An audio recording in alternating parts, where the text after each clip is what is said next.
Assalamualaikum sobat belajar, welcome back to my channel.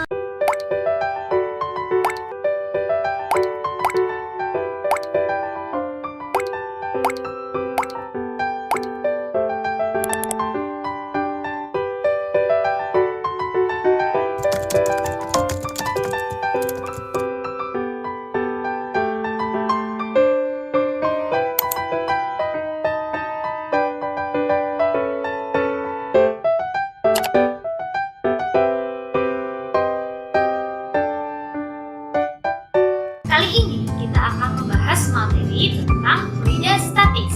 Apa sih itu fluida statis? Yuk kita bahas. Dari kata fluida yang artinya adalah zat alir atau zat yang bisa mengalir seperti zat cair dan juga zat gas. Jadi keduanya bisa disebut dengan fluida.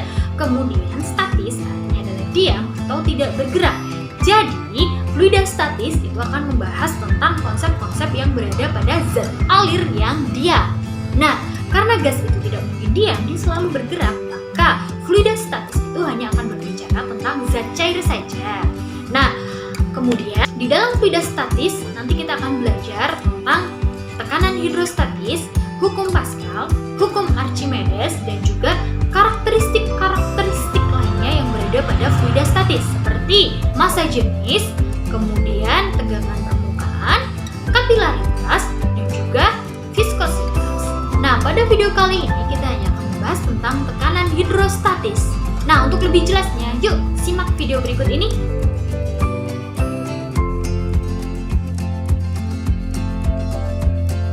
Video di belakang saya ini adalah video waduk atau bendungan. Waduk atau bendungan adalah danau alami atau bendungan buatan yang berfungsi sebagai penampung air untuk sumber pengairan. Waduk biasanya dibangun di lembah sungai agar bisa menampung air dari aliran sungai. Bagian pinggir lembah dimanfaatkan sebagai tembok dan bendungannya berada di bagian yang paling sempit. Perhatikan tembok sekeliling waduk yang dibangun untuk menampung air. Bagaimana bentuknya?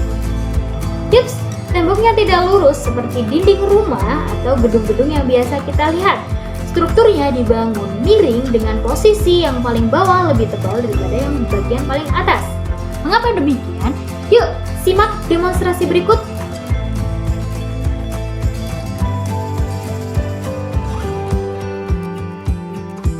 Pada demonstrasi kali ini kita menggunakan gelas plastik dengan 3 lubang pada ketinggian yang sama. Lalu kita mengisinya dengan air. Lalu kita lihat bagaimana pancaran air yang keluar dari 3 lubang tersebut. Coba perhatikan bagaimana jangkauan pancaran air dari ketiga lubang tersebut. Hampir sama bukan? Jika pancaran air diidentifikasikan dengan tekanan, ini menandakan bahwa tekanan pada 3 titik tersebut sama besar. Artinya pada ketinggian yang sama air menekan ke segala arah dengan tekanan yang sama besar.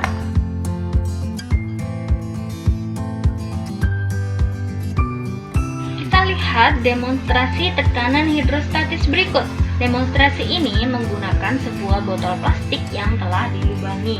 Ada 3 lubang dengan ketinggian yang berbeda-beda, dengan besar lubang yang hampir sama karena ditusuk menggunakan paku yang sama. Kemudian 3 lubang tersebut ditutup dengan jari. Lalu botol tersebut kita isi dengan air sampai batas garis.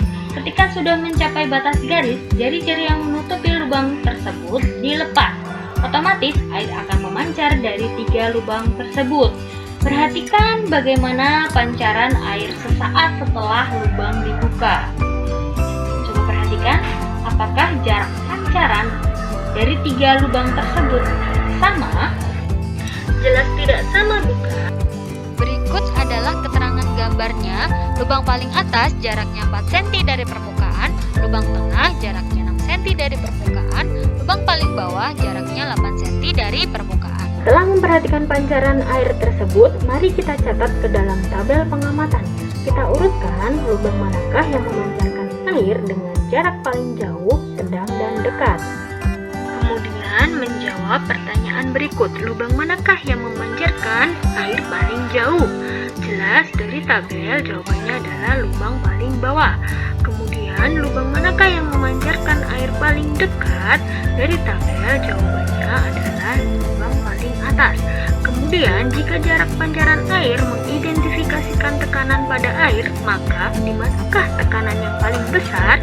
Dari ketiga lubang tersebut bisa kita simpulkan bahwa tekanan yang paling besar berada paling bawah atau jaraknya paling jauh dari permukaan air. Kemudian jika tekanan zat cair tersebut merupakan tekanan hidrostatis, maka bagaimana hubungan antara tekanan hidrostatis dengan ketinggian? Yang dimaksud adalah ketinggian dari permukaan air, atau dengan kata lain kedalaman air. Jadi, hubungan antara tekanan hidrostatis dengan ketinggian atau kedalaman adalah semakin dalam atau semakin besar kedalaman, maka tekanan hidrostatis yang timbul juga akan semakin besar. Nah, mari kita simpulkan. Pertama, pengertian tekanan hidrostatis. Hidrostatis adalah zat cair yang diam. Maka tekanan hidrostatis adalah tekanan yang diakibatkan oleh zat cair yang diam dalam kedalaman tertentu. Nah, dari demonstrasi tadi bisa kita simpulkan hubungan antara tekanan hidrostatis dan kedalaman zat cair. Bagaimana hubungannya? Ya, betul. Semakin dalam zat cair, maka tekanan yang diakibatkannya akan semakin besar. Nah, itulah alasan mengapa tembok di sekeliling waduk dibuat miring dengan posisi tembok yang paling bawah lebih tebal dibanding tembok yang paling atas. Karena tembok yang paling bawah menahan tekanan hidrostatis yang lebih besar dibandingkan tembok yang paling atas. Nah, selanjutnya kita akan bahas lebih dalam terkait persamaan yang ada di dalam tekanan hidrostatis. Nah, kita akan membagi menjadi 4 part ya, yaitu yang pertama kita akan bahas tentang persamaan umum tekanan. Jadi, tekanan di sini ada besaran secara umumnya, bukan hanya di fluida. Kemudian, kita akan bahas persamaan terkait tekanan hidrostatis. Nah, ini adalah besaran tekanan yang khusus pada fluida statis. Kemudian yang ketiga itu adalah tekanan gauge dan yang terakhir adalah tekanan absolut. Oke, kita bahas terlebih dahulu materi tentang tekanan secara umum. Ya, tekanan secara umum itu adalah suatu perbandingan antara gaya yang bekerja pada suatu bidang dengan luas bidang. Atau bisa dituliskan secara matematis seperti ini ya, P sama dengan F per A. Nah, masih ingat ya, untuk besaran F ini,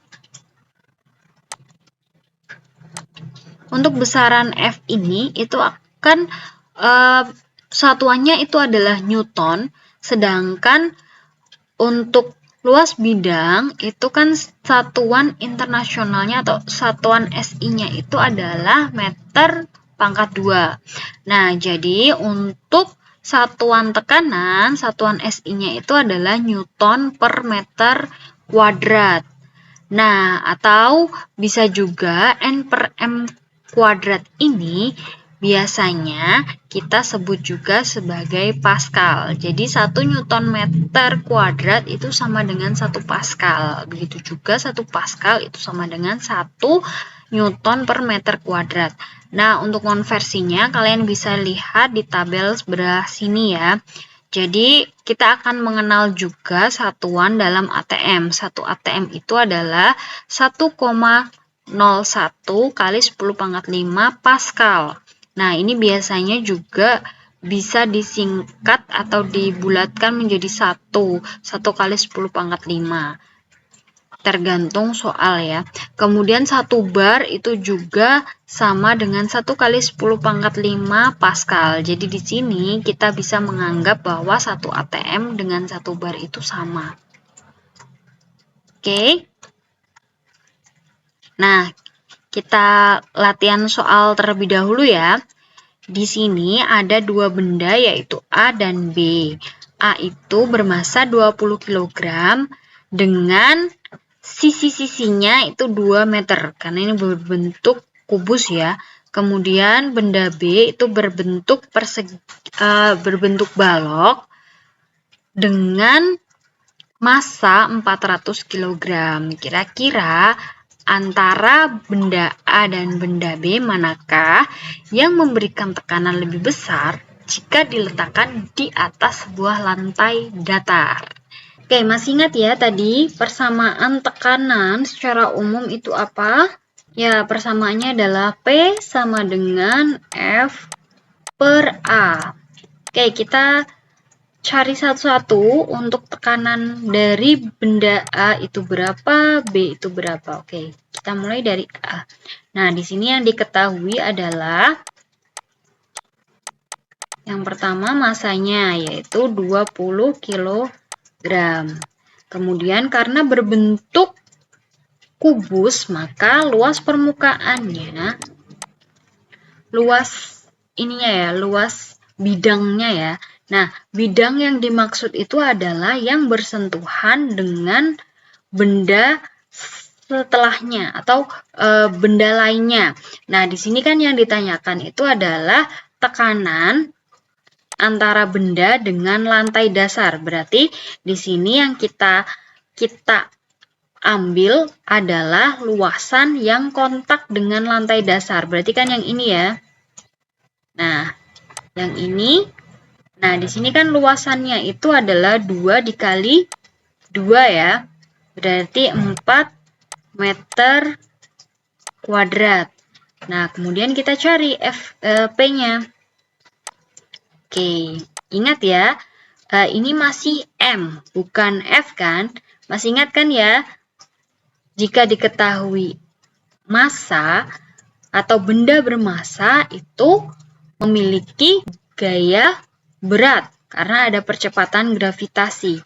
Maka F di sini bisa kita ganti dengan W. Gitu ya. Nah, di sini W-nya berarti M kali G ya, berarti 20 dikali 10. Ini jika G-nya adalah 10 meter per sekon kuadrat. Oke, kemudian kita bagi dengan A-nya. A-nya di sini adalah 4. Oke, jadi di sini 20 dikali 10 ini sudah Newton ya satuannya. Kemudian 4-nya ini atau luas bidangnya itu adalah 4 meter kuadrat. Maka untuk tekanan dari benda A itu adalah 200 dibagi 4. Atau kita bagi dulu ya, 20 bagi 5 itu kan 20 bagi 4 itu kan 5 ya. Berarti jawabannya adalah 50 Newton per meter kuadrat. Atau bisa juga ini kita ganti dengan Pascal ya. Jadi tekanan dari benda A itu adalah 50 Newton per meter kuadrat atau 50 Pascal. Oke, sekarang kita cari atau kita hitung benda B.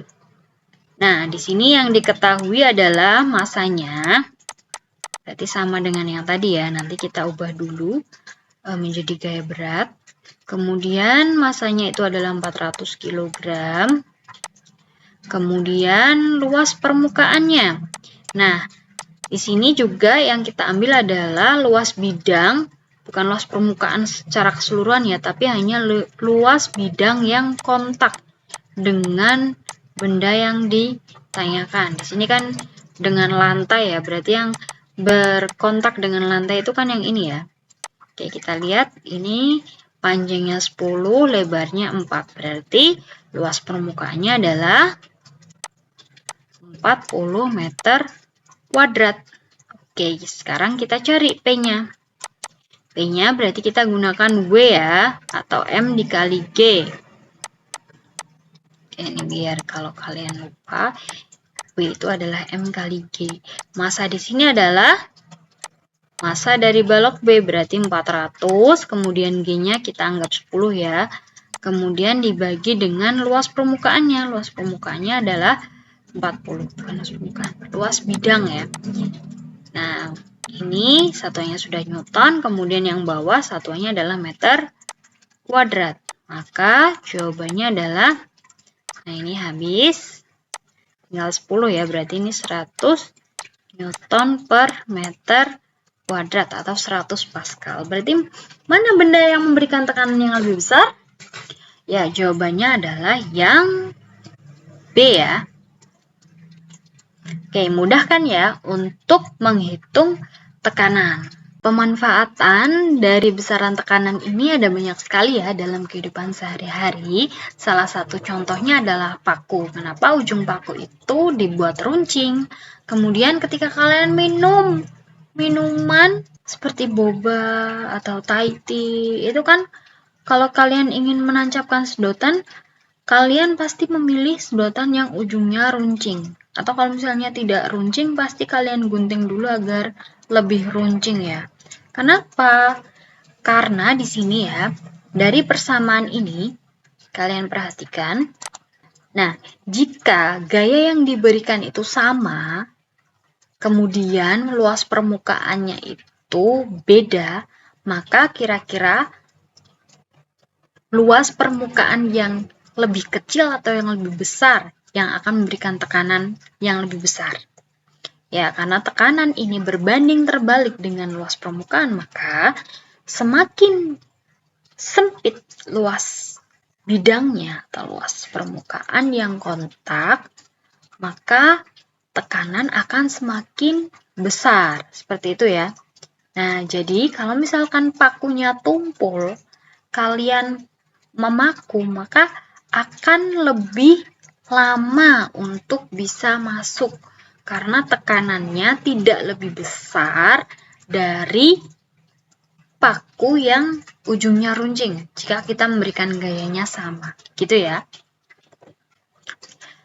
Oke, makanya kenapa juga jarum suntik itu juga ujungnya runcing, gitu, agar tekanannya bisa lebih besar dengan gaya yang sama ya, maksudnya dengan gaya yang sedikit mungkin memberikan tekanan yang lebih besar, seperti itu.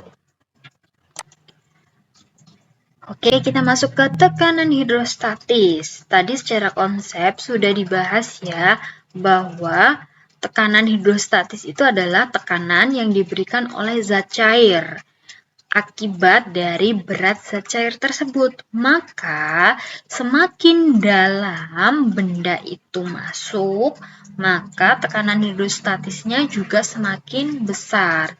Itulah mengapa ketika kalian berenang itu badan kalian itu terasa lebih tertekan gitu ya ketika berada di dalam air. Nah, itu pula yang terjadi saat menyelam. Ada batas maksimum yang bisa dicapai oleh manusia untuk menyelam. Nah, karena semakin dalam manusia itu menyelam, itu akan semakin besar tekanan yang dirasakannya. Nah, kemudian ada batas di mana tubuh itu tidak bisa lagi menahan tekanan yang diberikan oleh air. Gitu. Jadi, ketika menyelam itu ada batasannya ya. Untuk lebih memahaminya, ini adalah pesawat Hartel sederhana. Jadi ini adalah prinsip mengukur tekanan sebenarnya. Hampir mirip dengan manometer. Oke, alat dan bahannya untuk membuat itu seperti ini. Kemudian kita langsung ke pengaplikasiannya saja ya. Nah, jadi oke, kita perhatikan di sini bejana di sini kan diberikan skala ya. Jadi semakin di bawah itu semakin besar tekanannya. Kita buktikan apakah benar. Nah, corongnya ini kita masukkan ke dalam air. Nah, maka kan kelihatan ya bahwa air di sini itu turun. Berarti kan ada yang menekan.